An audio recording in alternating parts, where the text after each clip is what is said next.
Hey guys, this is RMechanics430, and as you might have noticed, I've hit 2,000 subscribers, and so this is going to be my little celebration video.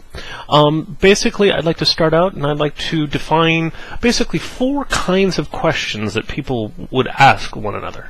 The first one I'd like to talk about is inane questions. Questions that have no point. Basically, how are you? How are the kids? What funny weather we're having? Basically the kind of questions that you ask and you're not going to remember them the next day and you really don't care what the answer is. So those are inane questions. Those are not one of my favorite kind of questions. The next question is a stupid question. And yes, there is such a thing as a stupid question. A stupid question is asking someone something you know they don't have the answer to. For example, if you have somebody that is a Xerox technician, that they just go around fixing copiers, and you ask them, say, why can't my SQL functions work? Tends to be the situation, well, you might get lucky, but most of the time, they're going to have no clue, and it's just pretty much stupid asking them. So, another way that this could relate is, let's say, you wonder why your Windows XP isn't working, and so you decide to message me and ask me, why is your installation of Windows XP not working? I have no clue. It's not my job. Okay. Number 3 is a reactive question. It's a question before you really think it through, and you probably actually have the answer already if you think about it.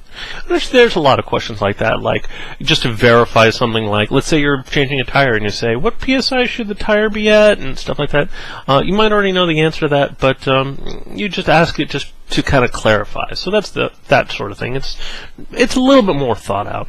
And finally is the intelligent question, the type of question that you ask that lets the other person know you already have a pretty decent understanding of what's going on, but you'd like even more information. You'd like to clear up some misunderstanding.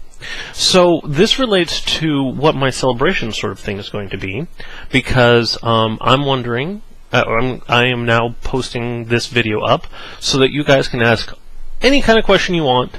This is a question and answers video, and so this is the first part of 2 videos. I figure that with 2,000 subscribers, that a lot of people don't really know much. You can ask any of the 4 different questions, but of course I prefer the intelligent ones. So if you don't know how the site how my channel works, or how my website works, or any of those sort of things, go ahead and ask. Or you can just ask me this kind of crazy questions. 2 things, I don't really want to get too sexual with the answers. I can go to a certain point, but beyond that, I think it's kind of frowned down upon for good reasons. And another one is, don't really want people to find my actual location for a number of different reasons, and not because I'm worried about getting beat up, just because. So, yeah, go ahead, ask your questions down below. I guess you can do the rating system on good or bad questions, but that's totally up to you guys. It's not a big deal. I'll try to answer as many questions as I can. I'll probably limit it to 10 minutes, and if I get a whole bunch, maybe I'll make another questions video, or another answers video in the future. This might be a recurring thing, depending on how many I get. If I kind of finish them up in like 1 or 2 answer videos, that'll be it. But, yeah, go ahead, ask questions away, and I'll talk to you guys another time.